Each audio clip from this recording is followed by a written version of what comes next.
Good evening, কেমন আছো সবাই? তো সেদিন ছিল 31 ডিসেম্বর।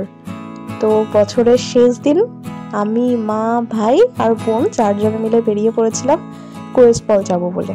মানে আমি অফিস থেকে বাড়ি ফিরলাম 8টার সময়। বাড়ি ফিরে হঠাৎ করে মনে পড়লো, রাস্তা থেকেই মনে হচ্ছিল যে আজকে 31 কোথাও একটা যেতে হবে। তো বোনকে ফোন করে বললাম বেরোবি?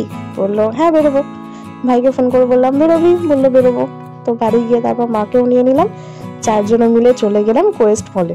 ফার্স্টে ভেবেছিলাম মারি স্কোয়ার যাবো, যাই হোক তারপর বোন কখনো কোয়েস্টে যায়নি, তাই বললাম চল কোয়েস্টেই যাই।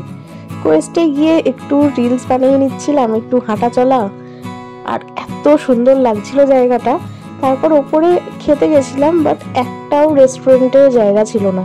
আর এই যে আমার ভাই, আমরা প্রচুর ফটোশ্যুট করেছি, বাট ভাইয়ের একটা ফটো ঠিকঠাক মতো তোলা হয়নি বলছে। তো মানে ওর 2024-এও তোলা হয়নি, 2025-এর শুরুতেও তোলা হবে না, কারণ ওর পছন্দের ফটো কেউ তুলতে পারবে না। যাই হোক তারপর চলে গেছিলাম আমরা KFC-তে খেতে, কারণ বললাম রেস্টুরেন্টে কোথাও সিট পাইনি।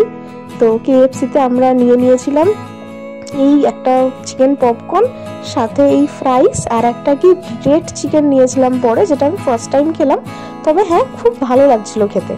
আর সাথে কোল্ড ড্রিঙ্কস। আমার তো কোল্ড ড্রিঙ্কস শেষই হয়ে গেছিলো যতক্ষণ ওরা পরের পার্টটা দিয়েছিল, মানে ওরা খেতে খেতে দিয়েছিল আর কি, একবারে পুরো অর্ডারটা কমপ্লিট করে উঠতে পারিনি। তারপর ওখান থেকে বেরিয়ে যখন আসছি তখন দেখো সব প্রায় আলো নিভিয়ে দেওয়া হচ্ছে। তারপর ওখান থেকে বেরিয়ে একটা ট্যাক্সি বুক করে চলে এলাম। যাত্রী সাথী থেকে এটা পেয়েছিলাম, কারণ আমরা ওলা বুকিং করলাম, সে আসছিল না। তারপর এই যে বাড়ি চলে এলাম। বাড়ি চলে এসে চলে গেলাম ওপরেতে, ছবিপিদের ঘরের সামনে সবাই মিলে সেলিব্রেশন হচ্ছিল। Happy new year.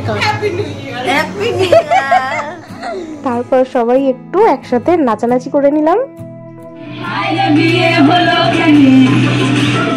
Happy new year everyone, tata.